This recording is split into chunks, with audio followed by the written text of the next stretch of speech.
My friends, hello.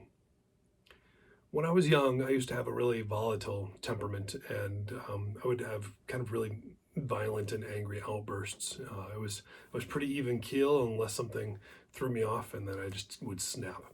And it was usually not very healthy and pretty explosive when it happened.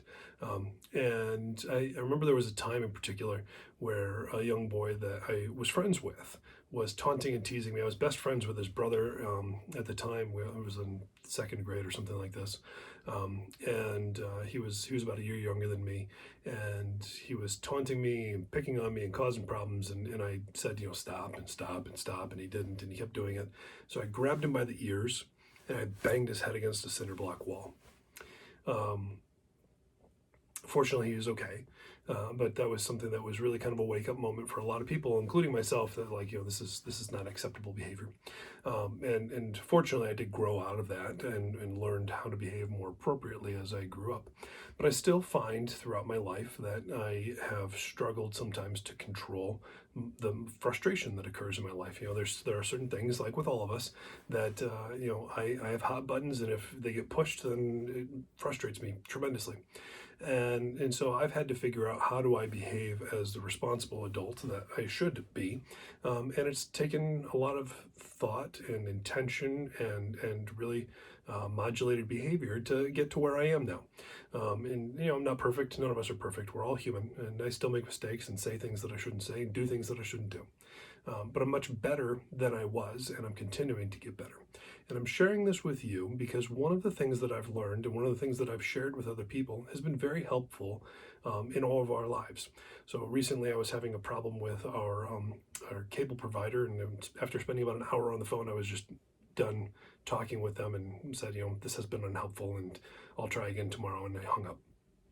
And I was very, very frustrated because I was supposed to be going into a meeting that I didn't want to, have this frustrated attitude as I went into this meeting. It was important to me that I was, really being thoughtful and caring about how this meeting was going to go.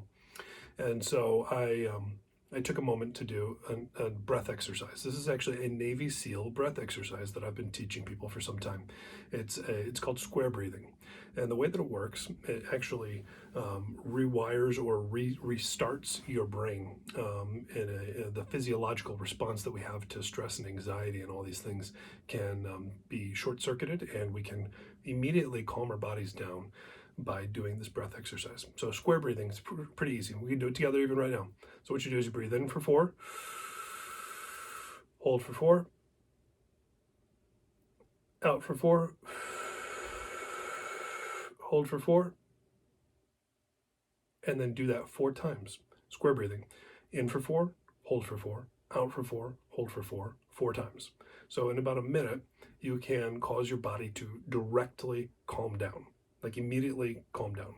I've done this when I've had participants in different programs that I've done get really emotionally exhausted or excited or challenged, frustrated, whatever it may be. People I do this with my children all the time. If my children, I need to calm them down, and I particularly do it for myself when I'm in times of frustration and I no longer want to be experiencing them. So for you, what you can do the next time you're challenged or see someone else who's challenged, do square breathing. Breathe in for 4, hold for 4, out for 4, hold for 4.